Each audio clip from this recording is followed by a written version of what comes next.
Bonjour à tous, c'est Jean-Luc O sur sa chaîne YouTube. Aujourd'hui, nous allons parler de spatial avec Astroscale qui grandit à Toulouse après avoir lancé son premier satellite d'inspection de débris. La société japonaise Astroscale vient d'envoyer son premier satellite en orbite pour aller inspecter un débris et espère dans quelques années pouvoir désorbiter ce type d'objet encombrant de l'espace. Le succès de la mission pourrait accélérer le développement de la start-up à Toulouse avec une dizaine de salariés recrutés en quelques mois et le projet de fabriquer en France un satellite pour nettoyer l'espace. La société japonaise Astroscale vient d'envoyer donc son premier satellite pour inspecter un débris. Le japonais Astroscale vient d'accomplir une première mondiale. La start-up a annoncé lundi avoir envoyé en orbite depuis un lanceur de Rocket Lab en Nouvelle-Zélande un satellite chargé d'approcher et de caractériser un imposant débris spatial. Il s'agit de l'étage intermédiaire d'une fusée japonaise H2A lancée en 2009 et qui désormais flotte dans l'espace sans système actif à bord, ni possibilité d'envoyer sa position GPS. Le satellite japonais ADRAS-J va donc s'appuyer sur des informations fournies depuis des stations au sol pour repérer le débris et s'en approcher le plus possible. Le rendez-vous en orbite existe depuis très longtemps puisque c'est la seule manière pour les astronautes d'entrer dans la Station spatiale internationale. Mais la difficulté dans ce cas, c'est que le débris dérive de manière incontrôlée. Il tourne dans tous les sens sur plusieurs axes et à des vitesses différentes sur chacun des axes.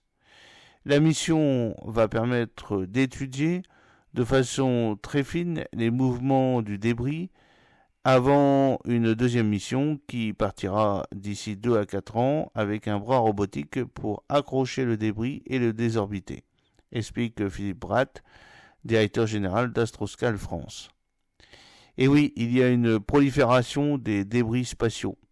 Ce type d'opération devient nécessaire au vu de la prolifération exponentielle du nombre de débris en orbite. Plus de 36 000 objets de plus de 10 cm encombrent l'espace, d'après l'Agence spatiale européenne. Tous les débris spatiaux représentent une masse de 9 300 tonnes, l'équivalent du poids de la Tour Eiffel. Astroscale fait figure de pionnière puisque l'entreprise a commencé à s'intéresser à la question des débris spatiaux il y a plus de 10 ans, à une époque où le sujet restait assez confidentiel et cantonné au niveau des agences spatiales. Avec l'arrivée de constellations de dizaines de milliers de satellites comme le Starlink ou Kuiper, l'urgence de parer au risque de collision devient d'autant plus prégnante. C'est une mission scrutée de près à Toulouse, la première mission d'Astroscale, réalisée pour le compte de l'agence spatiale japonaise, sera scrutée de près à Toulouse où l'entreprise a ouvert une antenne à l'automne dernier, en complément de ses équipes au Japon, en Israël, aux États-Unis et au Royaume-Uni. C'est une mission extrêmement importante vis-à-vis de ce que nous souhaitons développer en France, confirme Philippe Blatt, Astroscale France. La filiale française s'est alliée avec des sociétés implantées dans la ville rose comme Aldoria, ex-Share MySpace, Lookup Space et Emeria pour candidater à des appels de projets lancés par le CNES dans le cadre de France 2030. L'objectif, fabriquer dans l'Hexagone un satellite capable d'aller inspecter des débris et les désorbiter.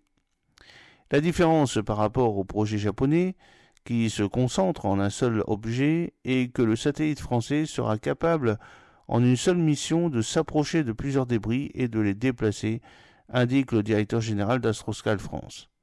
Une dizaine d'embauches en 6 mois, de quoi permettre à l'Hexagone de se positionner dans la course mondiale sur cette question des débris et de soutenir le développement d'un écosystème industriel affilié.